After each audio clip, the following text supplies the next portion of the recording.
Assalamualaikum warahmatullahi wabarakatuh.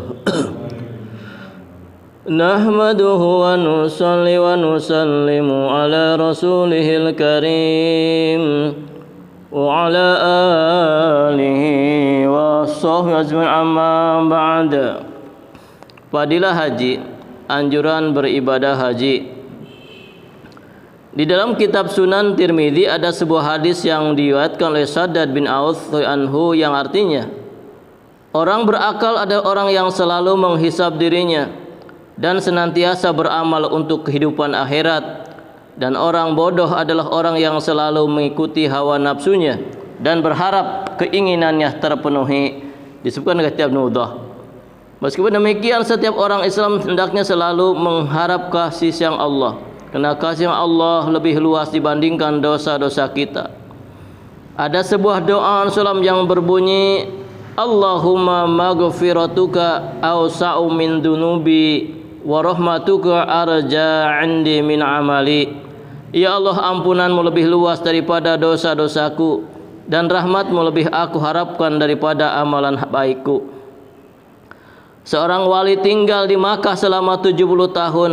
Setiap tahunnya ia menunaikan ibadah haji atau umroh. Akan tetapi, bila saja ia memulai ihram untuk haji atau umroh dan mengucapkan labaik, maka ia mendapatkan jawaban la labaik. Suatu ketika ada seorang pemuda yang memulai ihram bersamanya. Ketika sang wali mendapat jawaban la labaik, pemuda juga mendengarnya. Si pemuda berkata, wahai paman, engkau mendapat jawaban la labaik. Sang wali bertanya, wahai pemuda, engkau juga mendengarnya? Si pemuda menjawab, iya, aku mendengarnya. Mengerti hal itu, sang wali menangis dan berkata, wahai pemuda, sudah 70 tahun aku mendengar jawaban seperti itu. Sang pemuda bertanya, lalu mengapa paman selalu bersusah payah seperti itu? Sang wali menjawab, wahai pemuda, pintu siapa lagi yang harus aku ketuk kalau bukan pintunya? Dan mau pergi kemana lagi selain kepadanya? Tugasku hanyalah berusaha. Mau diterima atau ditolak itu terserah dia. Wahai pemuda, hanya karena masalah seperti itu tidaklah baik seorang hamba lari dari rumah tuannya. Setelah berkata demikian, sang wali menangis dengan kuatnya sehingga dadanya basah oleh tetesan air mata. Setelah itu sang wali mengucapkan labbaik sekali lagi, dan sebagai jawaban ia mendengar, kami telah menerima kehadiranmu, dan kami pun berbuat seperti ini kepada seorang yang berhusnudzon kepada kami. Bukan orang yang selalu mengikuti hawa nafsunya, tetapi mengharapkan rahmat kami. Si pemuda juga mendengar jawaban itu, maka berkata, paman, apakah engkau mendengar jawaban itu? Sang wali menjawab, ya, aku mendengarnya. Dan ia menangis dengan kuatnya sehingga meninggal dunia.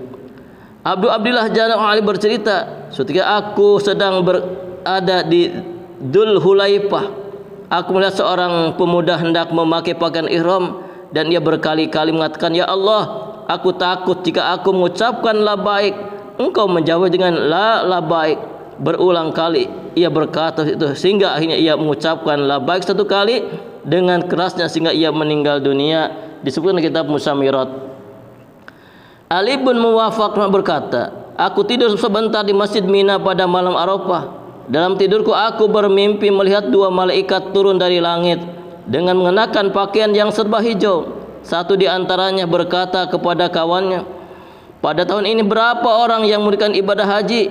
Kawannya menjawab, aku tidak tahu. Maka yang bertanya itu menjawab sendiri, tahun ini ada 600.000 orang yang menunaikan ibadah haji. Kemudian ia bertanya lagi, tahukah engkau berapa orang di antara mereka yang haji tidak terima? Kawannya menjawab, aku tidak tahu. Malaikat yang bertanya itu menjawab sendiri, di antara mereka hanya 6 orang yang hajinya diterima. Setelah itu keduanya naik ke langit. Ibnu Muwafaq berkata, karena terkejut oleh mimpi aku pun terbangun. Aku sedih memikirkan diriku. Aku berpikir bagaimana aku bisa termasuk di dalam golongan 6 orang yang hajinya diterima. Ketika pulang dari Arafah, aku melihat sejumlah jemaah haji yang begitu banyaknya. Maka aku berpikir di antara sekian banyak jemaah haji hanya 6 orang yang hajinya diterima. Karena sedihnya memikirkan hal itu, aku tertidur di Muzdalifah. Dalam tidur aku bermimpi melihat dua malaikat tersebut. Keduanya bertanya jawab mengenai perkara sebagaimana yang disebutkan di atas. Setelah itu si penanya berkata, tahukah engkau apakah keputusan Allah terhadap mereka? Kawan menjawab, aku tidak tahu. Maka si penanya menjawab sendiri, Allah memutuskan bahwa dengan wasilah setiap orang dari keenam orang itu, Allah menerima hajinya 100.000 orang. Ibnu Wahab berkata, ketika aku terbangun aku sangat gembira dengan hal itu. Ada satu kisah lagi mengenai Ibnu Muwaffaq. Ia berkata, setelah aku selesai menunaikan ibadah haji, aku merasa kasihan dengan sebagian orang yang mungkin hajinya tidak diterima. Maka berdoa, ya Allah, aku hadiahkan hajiku kepada orang-orang yang hajinya tidak engkau terima. Disebutkan kitab Radur Rayahin. Di sini tulis dengan kalimat yang sedikit berbeda. Di sini tuliskan, beliau berkata, aku telah menunaikan haji lebih dari 50 kali dan semua pahalanya aku hadiahkan kepada Rasulullah, Khulafaur Rasyidin dan kedua orang tuaku. Sekarang tinggal satu haji ini. Ketika aku mendengar tangisan jamaah haji di Arafah, maka aku menghadiahkan haji kepada orang-orang yang hajinya tidak diterima. Setelah itu di Muzdalifah aku bermimpi berjumpa dengan Allah. Di dalam mimpi tersebut Allah berfirman, "Hai Ali, kamu ingin jadi orang yang lebih dermawan dari aku? Aku telah menciptakan kedermawanan dan orang-orang dermawan. Aku paling dermawan di antara semua orang-orang dermawan. Aku paling pemurah di antara semua orang-orang pemurah. Aku paling pemaaf di antara semua orang-orang yang pemaaf. Aku telah menjadikan orang yang hajinya diterima sebagai wasilah bagi terkabulnya haji orang-orang yang haji tidak memenuhi syarat untuk diterima." Dan idhab. Dan kedua yang disebut Allah berfirman, aku telah mengampuni mereka semua dan aku juga telah mengampuni beberapa orang dengan perantaraan mereka, dan syafaat setiap orang dari mereka untuk keluarga, teman dan tetangga mereka juga aku terima. Kisah Abu Abdillah Johari yang terdapat dalam kitab Hikayat ke-13 ini mirip dengan kisah atas. Dan kisah Anum alaih yang tidak kuasa mengucapkan baik akan ditulis Hikayat ke-17.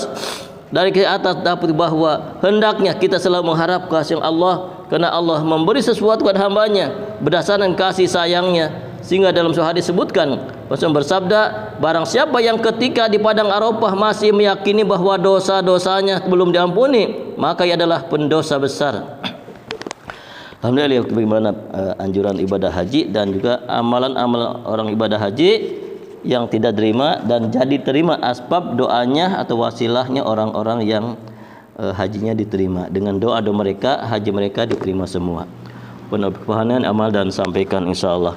Subhanakallahumma wa bihamdika asyhadu an la ilaha illa anta astaghfiruka wa atubu ilaik. Assalamualaikum warahmatullahi wabarakatuh.